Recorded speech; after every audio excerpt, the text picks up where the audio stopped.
Assalomu alaykum aziz muxlis. Starlinkni uchirsam, Ukraina fronti qulaydi.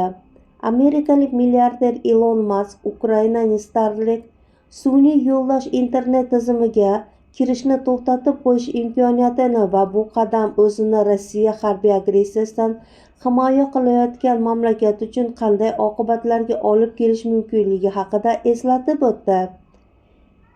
Mening tizimim Ukraina armiyasining tayanchidir. Agar men uni o'chirib qo'ysam, ularning butun front chizig'i qulaydi, deydi Ilon Mask. Maskning so'zlariga ko'ra, ko'p yillar davomida boshqa bir ko'chaga kirib qolgan va Ukraina muqarrar ravishda yetkazadigan qirg'in uning joniga tekkan.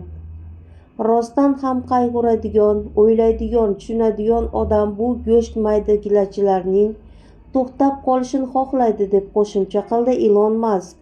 Qayd etish joizki, fevral oyi oxirida agar tabiiy resurslar bo'yicha kelishuv bo'yicha muzokaralar muvaffaqiyatsizlikka uchrasa, Maskning kompaniyasi tomonidan taqdim etilgan interneti Ukrainada yopilish mumkinligi haqida xabar berdik.